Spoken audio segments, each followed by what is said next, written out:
নমস্কাৰ সকলোকে স্বাগতম জনাইছো আসাম কেৰিয়াৰ পইণ্ট ইউটিউব চেনেলৰ অন্য এটা নতুন ভিডিঅ' লৈ আজিৰ এই ভিডিঅ'টোত আমি আপোনালোকৰ আগন্তুক অনুষ্ঠিত হ'ব লগা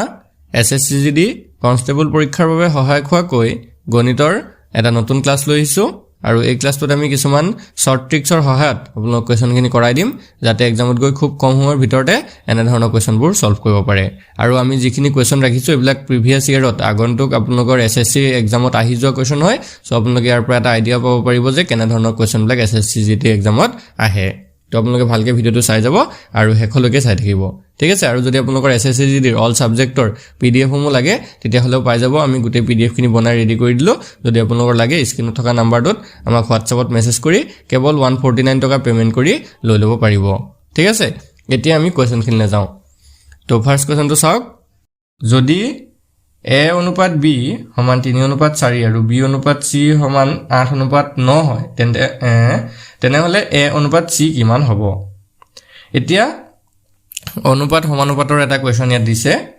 তো এই কোৱেশ্যনটো ভালকে চাব আমাক কি দি আছে A অনুপাত B সমান 3 অনুপাত 4 এতিয়া এটা কথা মন কৰিব আমি A অনুপাত B টোক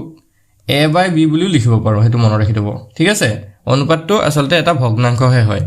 তো A বাই B হিচাপে লিখিব পাৰো তো A বাই B সমান আমাৰ কিমান দি আছে 3 অনুপাত 4 বা আমি এটোক 3 বাই 4 হিচাপেও লিখিব পাৰো ঠিক আছে বুজি পাইছে তো A বাই B সমান কিমান পালো আমি 3 বাই 4 আৰু B অনুপাত C সমান 8 অনুপাত 9 দিয়া আছিল 8 অনুপাত 9 তেতিয়া আমি এটোক B বাই C লিখিব পাৰো B বাই C সমান কি 8 9 ভাগৰ 8 মানে 8 বাই 9 ঠিক আছে এতিয়া আমাক উলিয়াব গৈছে কি A ৰেশিও C অৰ্থাৎ A অনুপাত C উলিয়াব দিছে ঠিক আছে A অনুপাত C টোক আমি কেনেকৈ লিখিব পাৰো A বাই C আৰু A বাই C টো আমি যদি A বাই B আৰু B বাই C ৰ পৰা উলিয়াবলৈ যাম তেতিয়া কি হ'ব চাওক A by B into B by C কৰিলে ওলাই যাব কেনেকৈ চাওক এতিয়া এই B কাটা যাব নহয় না B কাটা গৈ A বাই C থাকিব না তো এইটো ষ্টাইলত আমি উলিয়াব পাৰো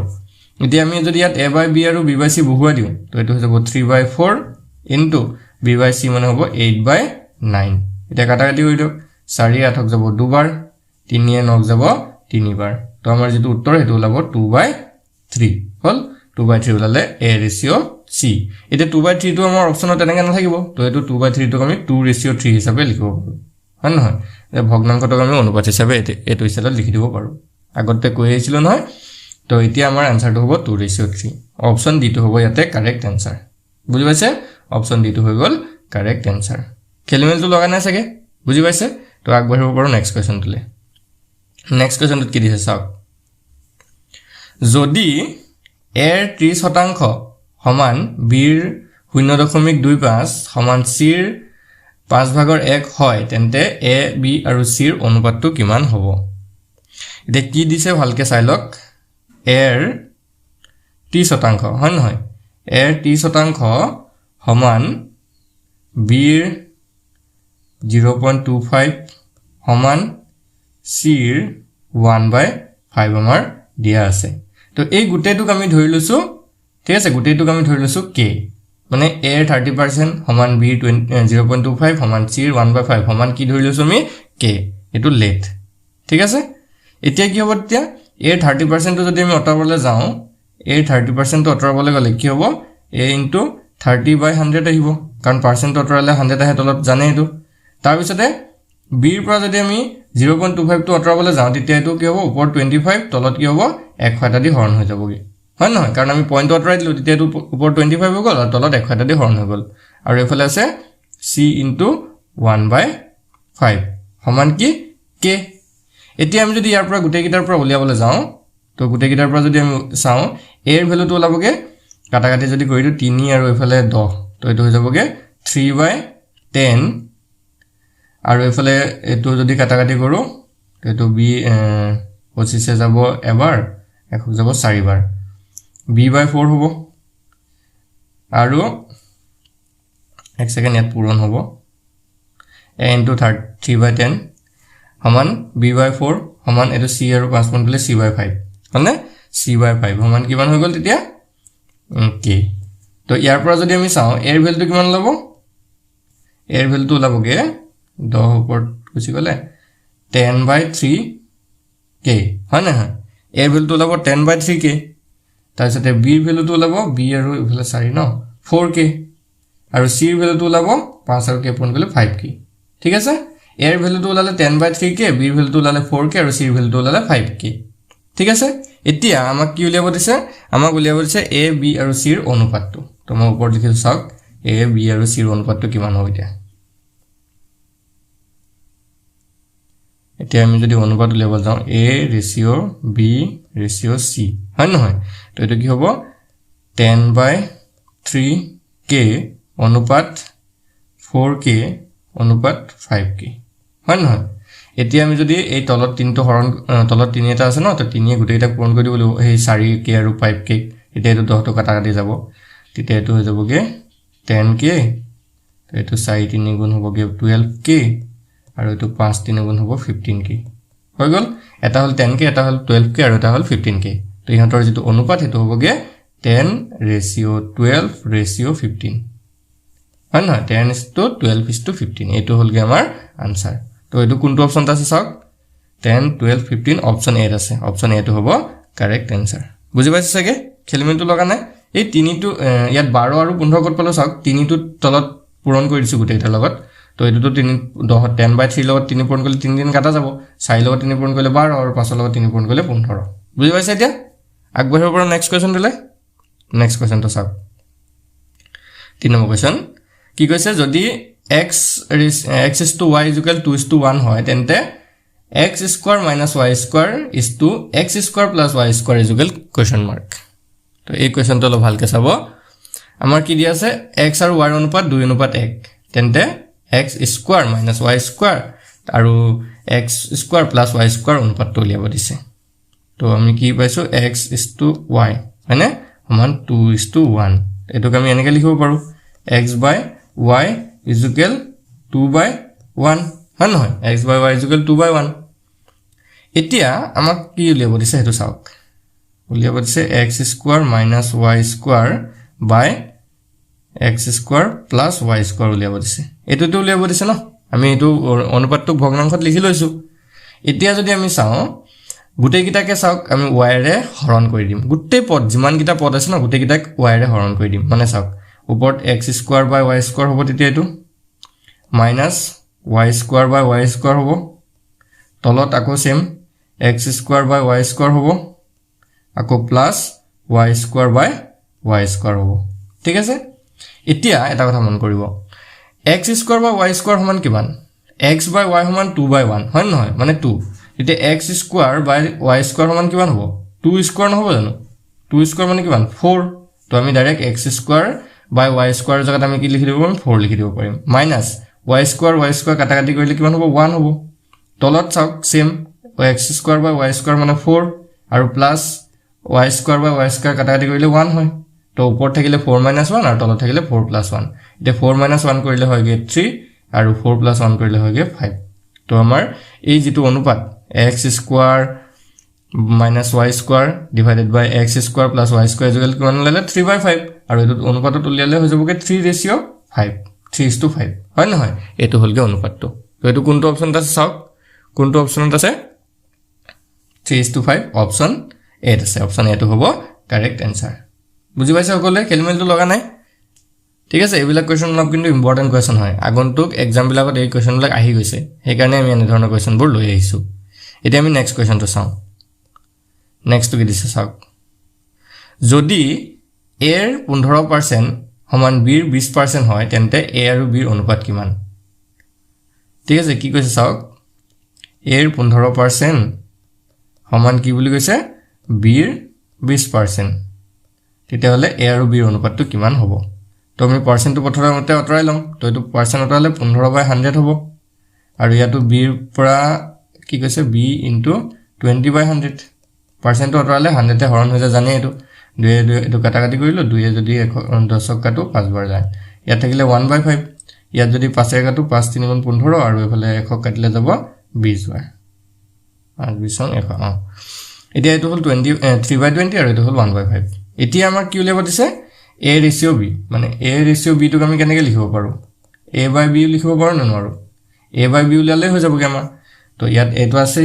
এফালে b টো পূৰণ হৈছে তো এফালে লৈলো হৰণ হৈ গল ইয়াত হৈ গল a/b এতিয়া এই 3/20 দেখিছে নহয় 3/20 আমি হিফাল লৈ যামগে তাত আছিলে 1/5 আৰু 3/20 ওপৰ এটো গুছি গলে হিফালে 20 ওপৰ যাব 3 টো তলত গুছি আহিব হল 5 এতিয়া বিছক যাব 4 বাৰ তো a/b আমাৰ ওলাই গল 4/3 a/b আমি কিমান পালো 4/3 এতিয়া a ৰেশিও b কিমান হ'ব a ৰেশিও b হ'ব 4/3 হয় নহয় 4/3 হ'ব অপচন কোনটো হ'ব অপচন বি টো হ'ব কারেক্ট आंसर বুজি পাইছে অপচন বি টো হৈ গল কারেক্ট आंसर বেছি টান নহয় এবলে একদম ইজি কোৱেশ্চন হয় ভালকে দুবাৰ মান প্ৰেক্টিস কৰিলে আপোনালোকৰ আহি যাবগে ঠিক আছে নেক্সট কোৱেশ্চন তো চাওক কি কৈছে নেক্সট কোৱেশ্চন টোত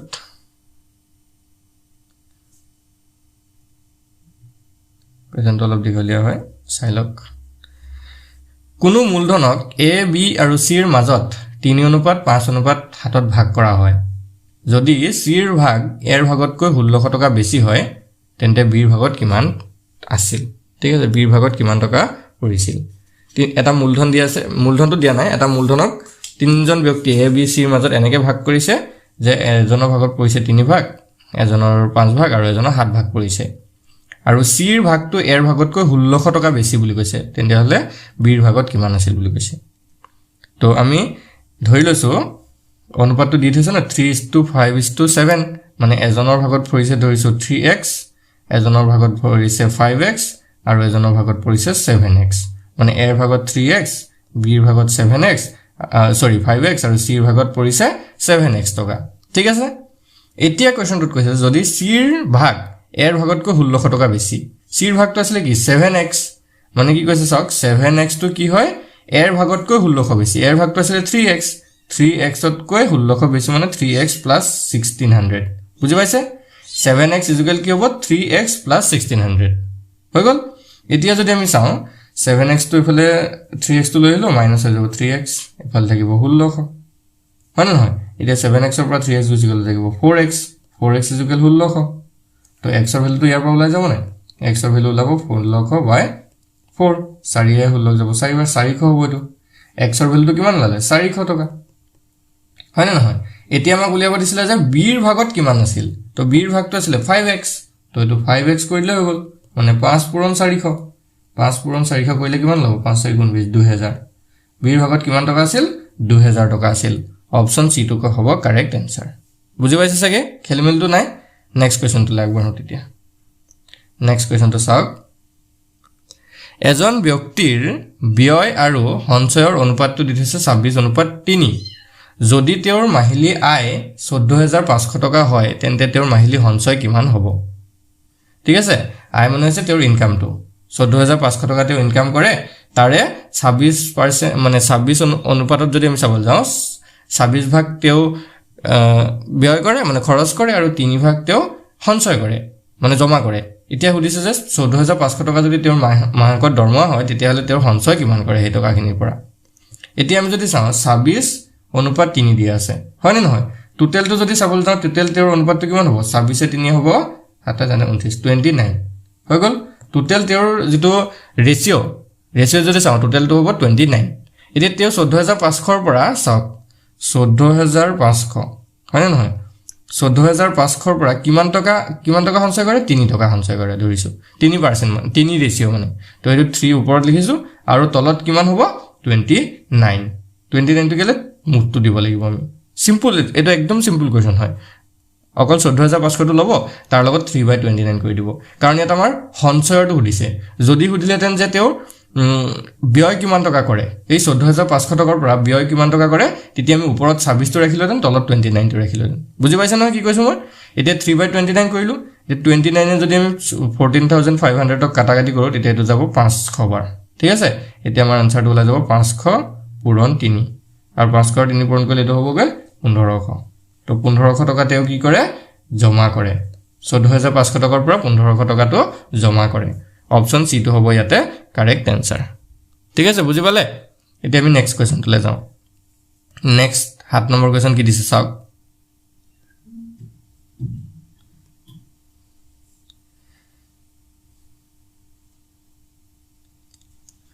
ক এনেদৰে a b c ৰ মাজত ভাগ কৰা হয় যে a আৰু b ৰ অনুপাতটো হৈছে 5:2 আৰু b আৰু c ৰ অনুপাতটো হৈছে 7:13 এইবোৰৰ ভিতৰত a ৰ অংশ কিমান 750 টকাটো কেনেকৈ ভাগ কৰিছে এ আৰু এ বি সি তিনিজন ব্যক্তিৰ মাজত ভাগ কৰিছে এ আৰু বি এ পায় এনেকৈ 5 ভাগ এ পায় 5 ভাগ বি এ পায় 2 ভাগ আৰু বি আৰু সিৰ মাজত এনেকৈ ভাগ কৰিছে যে বি এ পায় 7 ভাগ আৰু সি এ পায় 13 ভাগ এতিয়া ইহঁতৰ ভিতৰত এ কিমান টকা পাইছে এৰ অংশটো কিমান হয় হেতু উলিয়াব দিছে তো এই ক্ষেত্ৰত আমি কি কৰিম চাওক আমাক কি দিছে এ এস টু বি সমান কিমান 5:2 তো এতিয়া আমি এ ইস টু বি এনেকৈ বনাই লম এটা এক সেকেন্ড তাৰ পিছতে বি ইস টু সি কিমান দি থৈছে চাওক বি ইস টু সি কিমান দি থৈছে আমাৰ 7:13 এতিয়া ইহঁত দুটাৰ মাজত কমন কি আছে চাওক ইয়াত এ ইস টু বি আছে আৰু ইয়াত বি ইস টু সি আছে ইয়াত কমন থকাটো হৈছে বি হয় নহয় দুইটাতে কি আছে কমন বি আছে এতিয়া বি ৰ যেটো ৰেশিও আছে সেই বি ৰেশিওটো আমি সমান কৰি পেলাম এতিয়া ইয়াত বি ৰেশিওটো আছে 2 আৰু ইয়াত বি ৰেশিওটো আছে 7 তো 2 আৰু 7 ৰ আমি যদি লসাগু লবল যাও 14 হয় লসাগু বুজি পাইছে 2 আৰু 7 ৰ লসাগু 14 তো আমি এই 2 টুকু 14 বনাম আৰু এই 7 টুকু 14 বনাই দিম তো 2 ক 14 বনাবৰ কাৰণে 5 পূৰণ কৰিব লাগিব তো এই 5 ৰ লগতো 5 পূৰণ কৰিম তেতিয়া এটো হৈ যাব 35 আৰু অনুপাত এটো হৈ যাবগে 14 বুজি পাইছে 35 অনুপাত 14 হল আৰু এই বি ইস টু সি ৰেশিওটো কিমান হ'ব এই 7 টুকু আমি 14 বনাম তো 7 ৰ লগত 2 পূৰণ কৰিলে 14 হ'ব আৰু 13 ৰ লগত 2 পূৰণ কৰিলে 26 হ'ব এতিয়া অনুপাতটো চাওকচোন বি ৰ অনুপাতটো দুইটাতে 14 ওলাইছে নে ওলাইছে এতিয়া আমাক simple A is to B is to C কৰি দিম মানে আমাৰ কি চাওক A is to B is to C মানে এ বি আৰু সি ৰ একেলগে অনুপাতটো আমাৰ কিমান হ'ব এ টো হৈ যাব 35 বি টো হৈ যাব 14 আৰু সি টো হৈ যাব 26 বুজি পাইছে এ টো 35 আছে এ ইস টু বি আৰু বি ইস টু সি দুইটাতে বি ৰ 14 আছে আৰু সি টো ক'ত আছে বি ইস টু সি আছে 26 তো এ বি আৰু সি ৰ অনুপাতটো হৈ যাব 35:14:26 এতিয়া আমাক ইয়াত উলিয়াব দিছিলে যে এৰ ভাগত কিমান পৰিব তো এৰ অনুপাতটো হৈছে 35 আৰু মুঠ টকাটো আছিল 750 আৰু এই ৰেশিও গিটাৰ ভিতৰত যদি আমি টোটালটো কৰি চাও 35 14 আৰু 26 এই গোটেই গিটা যদি যোগ কৰি চাও তেতিয়া মুঠ অনুপাতটো ওলাব 35 14 আৰু 26 এই তিনটা যদি আমি যোগ কৰো মুঠ অনুপাতটো ওলাই আৰু এই গিটা যোগ কৰিলে 75 ওলাব তো মুঠ অনুপাতটো হৈছে 75 তাৰে ভিতৰত এ হৈছে 35 ভাগ বি ৰ হৈছে 14 ভাগ আৰু সি ৰ হৈছে 26 ভাগ ঠিক আছে এতিয়া আমাৰ উলিয়াব দিছে এৰ অংশ কিমান তেতিয়া আমি কি কৰিম সিম্পল 750 ৰ লগত 750 পূৰণ ওপৰত 35 ৰাখিম আৰু তলত 75 ৰাখি দিম ওপৰত 35 টো কেলে ৰাখিছো এৰ ভাগৰটো দিছে কাৰণে বি ৰ ভাগৰটো দিলে 14 ৰাখিলোতেন সি ৰ ভাগৰটো দিলে 26 ৰাখিলোতেন আৰু তলত আমাৰ 75 টো ৰাখিব লাগিব কাৰণ 75 টো টোটাল হয় ন এতিয়া 75 ৰে যদি 750 টকাটো 10 বাৰ যাব 10 আৰু 35 পূৰণ কৰিলে 350 হ'ব আনসাৰ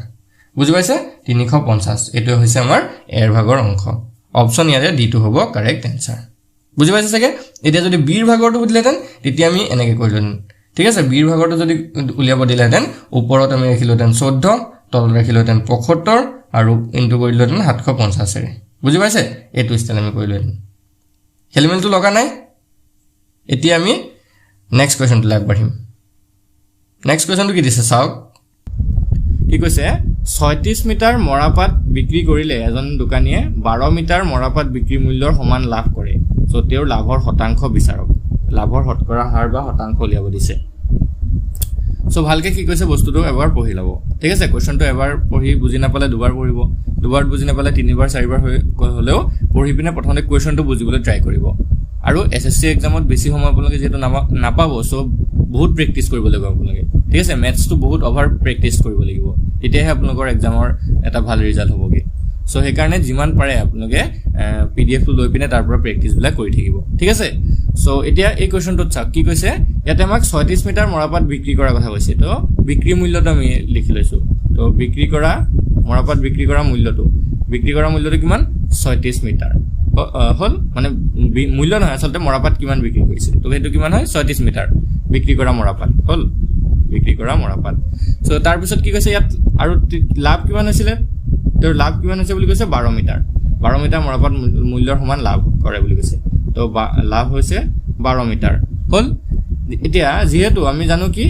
আমি জানো লাভ মানে কি হয় আমি জানো লাভ সমান কি যে বিক্ৰী মূল্য মাইনাস ক্ৰয় মূল্য বিক্ৰী মূল্য বি মানে বিক্ৰী মূল্য বুলি লিখিছো দে বিক্ৰী মূল্য মাইনাস ক্ৰয় মূল্য হল এতিয়া ইয়াৰ পৰা আমি কি দেখিছো বিক্ৰী মূল্য ইয়াৰ লাভটো আমাৰ দিয়া আছে 12 বিক্ৰী মূল্যটো দিয়া আছে 36 আৰু মাইনাস ক্ৰয় মূল্য ইয়াৰ পৰা আমি ক্ৰয় মূল্যটো যদি উলিয়াবলৈ যাওঁ এফালে যদি আমি প্লাস হ'ব তেতিয়া 36 - 12 হ'ব 36 ৰ পৰা 12 গলে এটো হৈ যাব কি 24 হল তো ক্ৰয় মূল্য মানে এটা কি ক্ৰয় কৰা মৰাপাট মানে ক্ৰয় কৰা মৰাপাট কিমান পালো আমি 24 মিটাৰ ঠিক আছে সো এতিয়া কি বস্তু পালো হেতু চাই লওক বিক্ৰী কৰা মৰাপাট কিমান 36 মিটাৰ লাভ হল কিমান 12 মিটাৰ ক্ৰয় কৰা মৰাপাট কিমান আছিল 24 মিটাৰ হল এতিয়া আমাক উলিয়াব দিছে লাভৰ শতাংশ বা লাভৰ শতকৰা হাৰ সো লাভৰ শতাংশ কেনেকৈ উলিয়ায় লাভ পাৰ্চেন্ট বুলি মই লিখিছো লাভৰ পাৰ্চেন্টটো কেনেকৈ উলিয়ায় ওপৰত লাভটো ৰাখিব তলত ক্ৰয় কৰা মৰাপাটটো ৰাখিব ইনটু 100% কৰি দিব হল 100% কৰি দিব তো লাভ আছিল 12 ক্ৰয় কৰা মৰাপাট আছিল 24 ইনটু 100% হল 12 24 কাটিলে দুবাৰ যাব 2 1 কাটিলে 50 বাৰ যায় সো 50% হৈ গলগে লাভৰ শতকৰা হাৰ 50% হল অপচন আমাৰ ডিটো হৈ যাব কাৰেক্ট আনসাৰ অপচন ডিটো হৈ গল কাৰেক্ট আনসাৰ বুজি পাইছে সকলে একদম ইজি কোৱেশ্চন হয় খালি সূত্ৰটো মনত ৰাখিলে হ'ল তে নেক্সট কোৱেশ্চনটো চাওক কি কৈছে এটো এটা সলভ কৰা কোৱেশ্চন দিছে সো ইয়াতে কি কৈছে 12% into 4% into 7% into 2 into 10 to the power 6 ৰ মানটো কিমান হ'ব সো এতিয়া 12 মই লিখি লৈছো এবাৰ চাওক 12% ইনটু 4% ইনটু 7% ইনটু কি দি আছে 2 ইনটু 10 টু দি পাৱাৰ 6 হল এতিয়া এই 12% 4% আৰু 7% টো প্ৰথমতে আমি অতৰাই লওঁ তো পাৰ্চেন্ট অতৰাবৰ কাৰণে কি কৰিব চাওক ওপৰত 12 টো লিখিব তলত 100 এটা ডিভাইড কৰি দিব এটোৱে দে নিয়ম শতাংশ আতৰুৱাৰ বা পাৰ্চেন্টেজ অতৰুৱাৰ নিয়মটো এটো যে 100 এটা দি ডিভাইড কৰিলে হৈ গলগে সো 12/100 হল ইনটু সেম 4/100 এটো হ'ব আৰু এটো সেম যেটো 7/100 হ'ব হৈ গল আৰু ইনটু কি আছে 2 আৰু ইনটু 10 টু দি পাৱাৰ 6 এতিয়া চাওক 10 টু দি পাৱাৰ 6 মানে কি তাত 10 কেইবাৰ পূৰণ হৈছে 6 বাৰ পূৰণ হৈছে সো আমি তাত 10 ৰ লগত মানে 1 ৰ লগত 6টা শূন্য দি দিলে হৈ গলগে 1 2 3 4 5 6 হৈ গল এতিয়া 1 ৰ পৰা দুটা শূন্য কাটিলো ইয়াত দুটা শূন্য কাটিলো এটো 1 ৰ দুটা শূন্য কাটিলো ইয়াৰ দুটা কাটিলো ইয়াৰ দুটা কাটিলো ইয়াৰ দুটা কাটিলো মানে গোটেই কিটা শূন্য ইফালে তলকিটা কটা গল আৰু ওপৰ 10 টু দি পাৱাৰ 6 ৰ গোটেই কিটা শূন্য কটা গল তে থাকি লাগে আমাৰ কি 12 ইনটু 4 ইনটু 7 ইনটু 2 এইকিটা অকল পূৰণ কৰি দিও আনসাৰটো ওলাই যাবগে তো এইকিটা যদি গোটেই কিটা মাল্টিপ্লাই কৰে তো এটো 672 ওলাব আপোনালোকে পূৰণটো কৰি চাব আপোনালোকে এটো 672 ওলাব সো এইবিলাক ক্যালকুলেশন আপোনালোকে যিমান সোনকালে পাৰে ইমান সোনকালে কৰিবলৈ চেষ্টা কৰিব ঠিক আছে তো 672 অপচন সি আছে অপচন সি টো হ'ব আমাৰ কাৰেক্ট আনসাৰ হৈ গল বুজি পাইছে অপচন সি টো হৈ যাব কাৰেক্ট আনসাৰ তো এতিয়া আমি নেক্সট কোৱেশ্চনটো আগবাঢ়িব পাৰিম নেক্সট কোৱেশ্চনটো কি দিছে তলত দিয়াটোৰ মান নিৰ্ণয় কৰিব দিছে সো তলত দিয়াটোৰ মান নিৰ্ণয় যদি আমি কৰিবলৈ যাওঁ কেনেকৈ কৰিম ঠিক আছে সো এই ক্যালকুলেশনটো কেনেকৈ কৰিব একদম সিম্পল হয় ইয়াটো বদমাছ ৰুলটো আমি এপ্লাই কৰিব লাগিব ঠিক আছে বদমাছ ৰুলটো ইয়াটো আমি এপ্লাই কৰিব লাগিব সো এটো কেনেকৈ কৰিব চাওক কি দি আছে গোটেই কিটা নাম্বাৰ আমাৰ একে দি আছে 523 তাৰ পিছত প্লাস দি আছে আকৌ 523 ইনটু দি আছে 523 ডিভাইড দি আছে 523 হল তো প্ৰথমতে বদমাছ ৰুলত কি আহে হৰণ আহে ইয়াত যেটো ব্ৰেকেট চেকেট একো নাই সো প্ৰথমতে হৰণ আহিব এটো হৰণ কৰিম আৰু এটো হৰণ কৰিলে হৈ যাবগে এটো 1 ইনটু 523 প্লাস 523 হল তাৰ পিছত কি হয় পূৰণ আহে এটা 523 আৰু 1 পূৰণ কৰিলে কিমান হ'ব 523 হ'ব তো এটো হৈ গল কি 523 প্লাস 523 আৰু এই দুটা যদি আমি প্লাস কৰি দিও 523 এটা 1046 হলা একদম সিম্পল কোৱেশ্চন 1046 অপচন সি টো হ'ব কাৰেক্ট আনসাৰ অপচন সি টো হৈ গল কাৰেক্ট আনসাৰ বুজি পাইছে সকলে সো আগবঢ়ো নেক্সট কোৱেশ্চন নেক্সট তো চাও 9 আৰু 36 ৰ তৃতীয় সমানুপাতিক কিমান হ'ব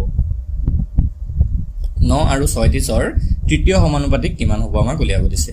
এতিয়া যিকোনো তিনটা সংখ্যা যদি সমানুপাতত থাকে ঠিক আছে একে অনুপাতত যদি থাকে তেতিয়া তাৰ যদি দুটা অনুপাত দিয়া আছে আৰু তৃতীয় সমানুপাতটো উলিয়াব দিয়ে তেতিয়া হেতু কেনেকৈ উলিয়াব চাই লওক ধৰক আমি তিনটা সংখ্যা ধৰিছো a এটা b আৰু এটা c এই তিনটা সংখ্যা যদি সমানুপাতত থাকে তেতিয়া হিহঁতৰ মাজৰ এটা ৰিলেচন বনে এটা সম্বন্ধ হয় সেই সম্বন্ধটো হৈছে এনেকুৱা a/b সমান b/c হল বুজি পাইছে a/b সমান b/c এটো হৈছে সম্বন্ধ যদি হে তিনটা সংখ্যা সমানুপাতত থাকে হল সো এতিয়া ইয়াত a মানে হৈছে 9 সেকেন্ড 9 b মানে হৈছে 36 আৰু c মানটো আমাক উলিয়াব দিছে হল বুজি পাইছে সো ইয়াত যদি আমি এতিয়া গুটে হেৰি সম্পৰ্কটো হেতৰ মাজত প্ৰতিষ্ঠা কৰো তেতিয়া কি হ'ব এটো 9/36 36 সমান কি হ'ব 36 বাই c হল 9 বাই 36 সমান 36 বাই c এতিয়া ইহঁতক ক্যালকুলেশন কৰি দিওক এটো হ'বগে c * 9 আৰু এটো হ'ব 36 * 36 আমি বৰ্জপূৰণ কৰি দিলো সো এইফালে 9 টো গুছি যোৱাৰ লগে লগে এইফালে হৰণ হৈ যাবগে 36 * 36 ডিভাইডেড বাই 9 9 36 কাটিলে যাব 4 বাৰ 4 আৰু 6 যদি পূৰণ কৰে आंसर ওলাই যাব 36 আৰু 4 যদি পূৰণ কৰে 4 6 গুণ 24 4 কৰিলে 2 4 3 12 13 14 144 তো c ভ্যালুটো কিমান লাগে আমাৰ 144 মানে তৃতীয় সমানুপাতটো হৈছে 144 অপচন সি টো হ'ব আমাৰ কাৰেক্ট आंसर অপচন সি টো হৈ গল কাৰেক্ট आंसर সকলে বুজি পাইছে একদম ইজি প্ৰশ্ন হয় তৃতীয় সমানুপাতটো এনেকৈ উলিয়াব পাৰি নেক্সট কোৱেশ্চন নেক্সট এটো কি দিছে 5 বছৰ আগতে a b আৰু c ৰ বয়সৰ অনুপাত আছিল 4:5:7 তেওঁলোকৰ বৰ্তমান বয়সৰ যোগফল হৈছে 135 বছৰ এতিয়াৰ পৰা 3 বছৰৰ পাছত b আৰু c ৰ বয়সৰ যোগফলটো কিমান হ'ব ঠিক আছে সো এতিয়া কি কৈছে 5 বছৰ আগতে a b আৰু c তিনটা ব্যক্তি আছিল তিনজন ব্যক্তি আছিল তেওঁলোকৰ বয়সৰ অনুপাতটো আছিল 4:5:7 হল যেটুক আমি কি হিচাপে ধৰি লব পাৰো এটাক 4x হিচাপে ধৰি লব পাৰো এটাক 5x হিচাপে ধৰি লব পাৰো এটাক 7x হিচাপে ধৰি লব পাৰো এটো কিতিয়াৰ 5 বছৰ আগতে ঠিক আছে এটো a ধৰক এটো a এটো b আৰু এটো c সো এটো 5 বছৰ আগতে আছিল a 4x b আছিল 5x আৰু c আছিল 7x তো এতিয়া বৰ্তমান 5 বছৰ যেটো বেছি হৈ গল কেন বাহি গল সো এতিয়া a হৈ যাবগে 4x + 5 সেকেন্ড a হৈ যাবগে কি 4x + 5 b হৈ যাবগে 5x + 5 আৰু c হৈ যাবগে 7x + 5 হয় নহয় 5 বছৰ বাহি গল ন আৰু এতিয়া বৰ্তমান চাওক বৰ্তমান ইহঁতৰ বয়সৰ যোগফলটো 135 বছৰ বুলি দিয়া আছে তো বৰ্তমান বয়স কিটা হৈছে এইগিটা দেই 4x + 5 5x + 5 আৰু 7x + 5 হল আৰু এইগিটাৰ যোগফলটো কিমান দি আছে 135 হল সো ইয়াৰ পৰা আমি এতিয়া x ৰ ভ্যালুটো উলিয়াম মানে কি চাওক 4x + 5 + 5x + 5 + 7x + 5 ইকুয়াল 135 হল এতিয়া এগিটাক যদি আমি গুটে গিটা ক্যালকুলেশন কৰি x ৰ ভ্যালুটো উলিয়াবলৈ যাও 4x 5x আৰু 7x এই গুটে গিটা যোগ কৰক 16x ওলাব তাৰ পিছতে 5 আৰু 5 এই গিটা যোগ কৰিলে 15 ওলাব আৰু এফালে 135 হল এতিয়া এটো 15 টো ইফালে লৈ যাওক মাইনাস হ'ব সো 125 পৰা 15 গলে এটো 120 হ'ব আৰু x ৰ ভ্যালুটো তেতিয়া হ'বগে 120 ডিভাইডেড বাই 16 120 ক যদি 16 হৰণ কৰো এটো লাগে 7.5 কিমান লাইছে x ৰ ভ্যালুটো 7.5 এটো আপোনালোকে হৰণ কৰি চাব ঠিক আছে x ৰ ভ্যালুটো আমি পালো এতিয়া কিমান 7.5 এতিয়া আমাক খুদিছে চাওক এতিয়াৰ পৰা 3 বছৰৰ পাছত b আৰু c ৰ বয়সৰ যোগফল কিমান হ'ব সো এতিয়া b ৰ বয়স আছিল কিমান চাওক b ৰ বয়সটো বৰ্তমান আছিল হেৰি 5x + 5 হলনে 5x + 5 সো আৰু ইয়াৰ লগত 3 এটা যোগ কৰি দিওক তেতিয়া 3 বছৰ পিছৰ বয়সটো ওলাবগে সো 5 * 7.5 + 5 + 3 পাছৰ লগত 7.5 যদি পূৰণ কৰো সো এটো লাগে 37.5 আৰু এফালে পাছে নে 8 সো এটো ওলাবগে 45.5 বি এর বয়সটো ওলালেগে 3 বছৰ পিছত আজিৰ পৰা 3 বছৰ পিছত 45.5 হল 45.5 সো এতিয়া আমি c টো উলিয়াব লাগিব নহয় ঠিক একেদৰে আমি c টো উলিয়াব লাগিব ঠিক আছে c টো যদি আমি উলিয়াবলৈ যাও c আছিল 7x + 5 আৰু এটা 3 বছৰ যোগ কৰি দিব লাগিব হল 3 বছৰ যোগ কৰিব লাগিব সো 7 পূৰণ 7.5 যোগ পাছে নে 8 তো 7 ৰ লগত 7.5 পূৰণ কৰিলে এটো হৈ যাব 52.5 আৰু এফালে 8 আৰু এটা যদি যোগ কৰো 60.5 ওলাব হল c টো হৈ গলকে 60.5 হল এতিয়া ইহঁতৰ বয়সৰ যোগফলটো উলিয়াব দিছিলে b আৰু c ৰ বয়সৰ যোগফল সো দুইটা যোগ কৰিলে হৈ গল आंसर 45.5 আৰু 60.5 পাছে পাছে 10 শূন্য কৰিলে পাছেকে 6 6 10 106 106 বছৰ কিমান লাইছে 106 বছৰ অলপ কোৱেশ্চনটো দীঘলীয়া হয় প্ৰেক্টিস কৰিব পাৰি যাব অপচন সি টো হ'ব কাৰেক্ট आंसर